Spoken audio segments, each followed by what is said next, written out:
மற்றும் இந்த படத்தின் இயக்குனர் டைரக்டர் திரு துரை செந்தில்குமார் அவர்கள் மற்றும் இந்த படத்தின் இசை அமைப்பாளர் திரு ஜிப்ரான் அவர்கள்,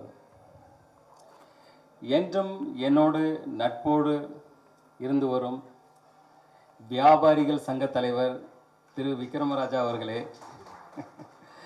இந்த படத்தில் பணியாற்ற அத்தனை டெக்னீஷியன்களுக்கும் மற்றும் என் மேல் மிகுந்த அன்பும் மிகுந்த ஒரு எதிர்பார்ப்பும் ஒரு அதீத நம்பிக்கையோடு இருக்கும் என்னுடைய ரசிக பெருமக்களும் இந்த நேரத்தில் அனைவருக்கும் என் பணிவான அன்பான வணக்கத்தை தெரிவித்துக் கொள்கிறேன். லீடர் இந்த படத்தோட டைட்டில் பார்த்ததும் எல்லாருக்கும் என்ன தோணுனா, இது ஒரு அரசியல் சார்ந்த படமா இல்லை இது ஒரு எந்த மாதிரி படம்னு ஃபஸ்ட்டு ஒரு கொஸ்டின் வரும். இது இந்த படத்தில் ஒரு அரசியல் சார்ந்த காட்சிகளோ இல்லை அரசியல் சார்ந்த ஒரு வசனங்களோ ஒரு துளி கூட இதில் கிடையாது. இது முழுக்க முழுக்க ஒரு கமர்ஷியல் என்டர்டைன்மெண்ட் ஃபிலிம். இப்போ இந்த கிளிம்ஸ் பார்த்துருப்பீங்க, இதுதான் இதில் ஒரு சின்ன ஒரு துளி, அதாவது ஒரு சோனா பாத்துக்கு ஒரு சின்ன ஒரு துளி இது மாதிரி இந்த படத்தோடைய எசன்ஸ் இதுதான். இதே போல் தான் இந்த படம் கம்ப்ளீட்டாக ட்ராவல் ஆகும். இந்த படத்தோடைய ஸ்டோரி பார்த்தீங்கன்னா, ஒரு சாதாரண ஒரு இன்னசென்டான ஒரு அப்பா பிள்ளை, அவங்க ஒரு சந்தோஷமான வாழ்க்கையை வாழ்ந்துட்டு இருக்காங்க. திடீர்னு அவங்க வாழ்வில் பார்த்தீங்கன்னா திடீர்னு ஒரு மிகப்பெரிய ஒரு கேங்ஸ்டர் அதில் இன்டர்ஃபியர் ஆகிறாங்க.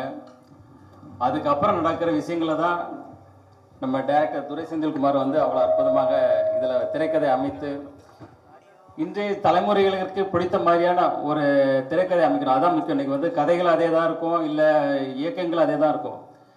இந்த திரைக்கதை அமைக்கிறது தான் இன்றைக்கி ஒரு சவாலான விஷயம். இன்றைய ரசிகர்களுக்கு திரைக்கதை பிடிக்கிற மாதிரி அவ்வளோ துல்லியமாக, அதாவது படம் ஆரம்பம் முதல் கடைசி வரை ஒவ்வொரு இன்ச் பை இன்ச்சு, ஒவ்வொரு ஃப்ரேம் பை ஃப்ரேம் நம்ம துரை செந்தில்குமார் அவர்கள் டைரக்டர் அவ்வளோ அழகாக செதுக்கியிருக்காங்க.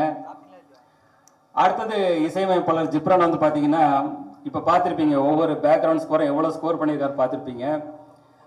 அதே போல் அவருடைய பேக்ரவுண்ட் ஸ்கோர் இந்த படத்துக்கு மிகப்பெரிய ஒரு பலமாக இருக்குது. அதே போல் படத்தின் கதையோட்டத்துக்கு தகுந்த மாதிரியான சாங்ஸ் இந்த படத்தில் அவர் ரொம்ப அழகாக கொடுத்துருக்கிறாரு. அடுத்தது டிஓபி திரு வெங்கடேஷ் அவர்கள் பார்த்தீங்கன்னா, நாங்கள் இந்த ஷூட்டிங் ஃபஸ்ட்டு ஒரு தூத்துக்குடியில் கிட்டத்தட்ட ஒரு 40 டேஸ் பண்ணோம். அதுக்கப்புறம் வெளிநாடான ஜார்ஜியாவில் கிட்டத்தட்ட ஒரு 15 டேஸ் பண்ணோம். ஆஃப்டர் தட் ஜெய்ப்பூர், ஊட்டி, அப்புறம் சென்னையில் லாஸ்ட்டு கிளைமேக்ஸ் ஃபைட்டு, அதே போல் எல்லா விஷயங்களும் பண்ணும்போது அப்புறம் அவ்வளோ அற்புதமாக இருக்கும். நீங்கள் அந்த ஸ்க்ரீனில் பார்க்கும்போது அவருக்கு இந்த படம் அவர் வாழ்வில் அடுத்த கட்ட உயரத்துக்கு எடுத்துகிட்டு போன்றதில் ஒரு துளியும் சந்தேகம் இல்லை. அடுத்தது எடிட்டர் பிரதீப் ராகவ். அவர் பார்த்தீங்கன்னா, இப்போ சமீபத்தில் உள்ள படங்களான டிராகன், ஜனநாயகன் போன்ற படங்களில் பணியாற்றினவர். இந்த படத்தை அந்தளவுக்கு கிறிஸ்பாக, அந்தளவுக்கு ஒரு ஷார்ப்பாக ரொம்ப அழகாக பண்ணியிருக்காரு. அவருக்கு என்னுடைய வாழ்த்துக்கள்.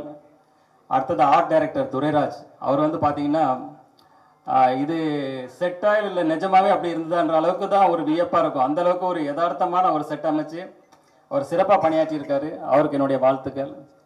இதில் அடுத்த ரொம்ப இன்ட்ரெஸ்டிங்கான ஒரு பர்சன் யாருன்னு பார்த்தீங்கன்னா, எங்கள் செட்லேயே மகேஷ் மேத்யூ ஸ்டன் மாஸ்டர். அவர் பார்த்தீங்கன்னா, செட்டுக்கு வரும்போதே ஒரு ட்ராக்கு, ஒரு ஜாக்கெட் போட்டு ஒரு காலேஜ் ஸ்டூடெண்ட் மாதிரி அப்படி ஒரு பவர்ஃபுல்லாக வருவார். அவர் வந்தாலே செட்டில் எல்லாருக்குமே ஒரு எனர்ஜி, ஒரு பவர் வந்துடும். ஏன்னா தலைவர் பார்த்தீங்கன்னா இப்போ தான் நம்ம காந்தாரா 2ல் முடிச்சுட்டு வந்திருக்கிறாரு. அதில் பார்த்துருப்பீங்க அவர் என்ன வேலை பண்ணி வச்சுருக்கிறாருன்னு. ஸோ இந்த படத்துலேயும் அதே போல் சில வேலைகள்லாம் பண்ணியிருக்காரு. உங்களுக்கு ரொம்ப பிடிக்கும்னு நினைக்கிறேன். கண்டிப்பாக நீங்கள் ரசிப்பீங்க. அடுத்தது சிறு வயசுலேருந்து எனக்குள்ள ஆசைகளை சொல்லிட்டார் சார். நான் பேசலன்னு அதுக்கு முன்னாடி சார் சொல்லிட்டாரு, இருந்தாலும் சொல்கிறேன். சொன்ன மாதிரி சிறு வயசுலேருந்து எனக்கு சினிமா துறை மேலே மிகப்பெரிய ஆர்வம் இருந்தது.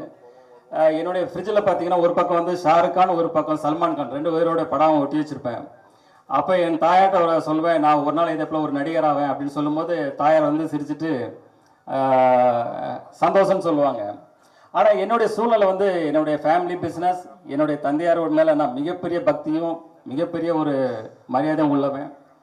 ஸோ என்னுடைய தந்தையார் பிஸ்னஸை நான் அவங்க கூட எடுத்து அவங்க கூட ட்ராவல் பண்ணும்போது என்னுடைய முழுமையாக ஒப்படைச்சி என்னுடைய முழு உழைப்பையும் கொடுத்து, ஏன்னா ஃபஸ்ட்டு பார்த்தீங்கன்னா காலையில் முதல் ஆளாக நான் ஸ்டாஃப் வரதுக்கு முன்னாடி முதல் ஆளாக கடைக்கு போவேன். கடை வேலையை முடிச்சு லாஸ்ட்டாக தான் நான் கடைசி ஆளாக தான் நான் போவேன். ஆரம்பம் முதல் இன்று வரைக்கும் அதே தான். ஆரம்பம் முதல் இன்று வரைக்கும் அதே தான். இந்த படப்பிடிப்புல அதே போல தான். செட்டுக்கு முதல் ஆளாக தான் போவேன், கடைசி ஆளாக தான் போவேன். ஏன்னா அந்த அளவுக்கு நான் எதில் இறங்குறனோ அதில் முழு ஃபோக்கஸ்டாக என்னுடைய முழு உழைப்பையும் அதில் இறக்கி செய்வேன். அதுதான் என்னுடைய கேரக்டர். அப்புறம் பார்த்தீங்கன்னா இந்த படத்துடைய கண்டென்ட் வந்து இன்னைக்கு வந்து மக்கள் வந்து ஒரு பக்கம் கண்டென்ட் ஓரியன்ட் படம், ஒரு பக்கம் வந்து மாஸ் ஆக்ஷன்றாங்க. இப்போ நாங்கள் வந்து இதில் இந்த படத்தில் என்ன மெயினாக இது பண்ணியிருக்கோன்னா, ஒரு நல்ல ஒரு கதையம்சம் கண்டென்ட் இருக்கணும், அதே போல் ஒரு மாஸ் எலிமெண்ட்ஸு ஆக்ஷன் சீக்வன்ஸ் இருக்குன்ற மாதிரி இன்னைக்கு எல்லா தரப்பு மக்களுக்கும் இன்னைக்கு உள்ள ரசிகர்களுக்கு பிடிக்கிற மாதிரி இது ஒரு சிறப்பான படமாக இருக்குது. எங்கள் படக்குழுவும் சரி நானும் சரி இதை பார்த்துட்டு மிகப்பெரிய சந்தோஷமும் மிகப்பெரிய சாட்டிஸ்ஃபைடாக இருக்குது. அதே சந்தோஷமும் அதே சாட்டிஸ்ஃபைடும் உங்களுக்கு எல்லாருக்கும் கிடைக்கும்னு நினைக்கிறேன். அப்புறம் சினிமா துறையை வந்து பார்த்தீங்கன்னா இன்றைக்கி வந்து ஒரு தனிநபர் வெற்றி இல்லை, ஒரு படம் வெற்றி அடைகிறது ஒரு தனிநபர் வெற்றி இல்லை. அதாவது சினிமா துறையில் இன்னைக்கு வந்து பலாயிரம் தொழிலாளர் இருக்காங்க. இந்த பக்கம் தேட்டரில் பார்த்தீங்கன்னா கிட்டத்தட்ட அதில் பலாயிரம் தொழிலாளர்கள் வேலை செய்கிறாங்க. சார் ஒவ்வொரு படமும் நான் வெற்றி அடையணும்னு நினைப்பேன். ஏன்னா இன்னைக்கு வந்து பலாயிரம் தொழிலாளர்கள் வந்து இப்போ சினிமா துறை கொஞ்சம் இறங்குமுகமாக இருக்குது. இன்னைக்கு பலாயிரம் தொழிலாளர்களுடைய வாழ்க்கையை வந்து கொஞ்சம் அவங்களுக்கும் வேலை வாய்ப்புகள் குறையுது, புதுசாக வர்றவங்களுக்கும் வேலை வாய்ப்பு ஒழுங்கான முறையில் கிடைக்க மாட்டேங்குது. அதனால தான் நான் எப்பவுமே நினைப்பேன் அதில் இருக்கிற எல்லா படங்களுமே வெற்றி அடையணும் அப்படின்னு நினைப்பேன். அதே போல் பத்திரிகையாளர்களை நீங்களும் இந்த சினிமா துறை வளர்றதுக்கு உங்களுடைய முழு சப்போர்ட்டையும், அது சினிமா துறை மறுபடியும் எழுச்சி பெறதுக்கு உங்கள் அனைவருடைய சப்போர்ட்டும் வேணும்னு கேட்டுக்கிறேன். இந்த படத்தினுடைய சிங்கிள் வந்து வர்ற 14ஆம் தேதி காதலர் தினத்தன்றி முதல்ல இதை வெளியிடுறோம், முதல் சிங்கிளை. அப்புறம் வந்து பார்த்தீங்கன்னா மார்ச் 6ஆம் தேதி வந்து கிளிம்ஸ் வெளியிடுறோம். அது இதே போல் ஒரு பவர்ஃபுல், இதோட பவர்ஃபுல் பேக்கடாக இருக்கும். அது நீங்கள் வரும்போது பார்ப்பீங்க. அடுத்தது இந்த படத்தை வந்து ஏப்ரல் மாதத்தில் ரிலீஸ் பண்ணுறதுக்கு எல்லா வேலைகளும் போயிட்டுருக்கு. அதுக்கு முன்னாடி ஒரு 10-12 நாளைக்கு முன்னாடி நாங்கள் வந்து ஆடியோ ஃபங்க்ஷன் வந்து ரொம்ப கிராண்டாக பண்ணணும்.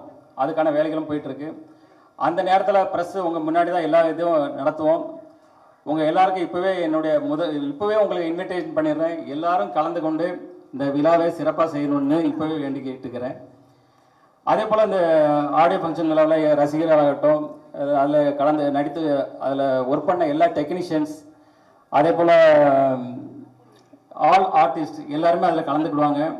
அதுக்கப்புறம் தொடர்ந்து படத்துக்கான ப்ரொமோஷன் உங்கள் மீடியா உங்கள் கூட தான் இணைந்து செயல்பட போகிறோம். நீங்கள் எல்லாம் தொடர்ந்து எங்களுக்கு ஆதரவு தரணும். மீண்டும் ஒரு முறை உங்கள் எல்லாருக்கும் நன்றியும் வணக்கங்களையும் கூறிக்கொண்டு உங்களிருந்து விடைபெறுகிறேன். நன்றி, வணக்கம்.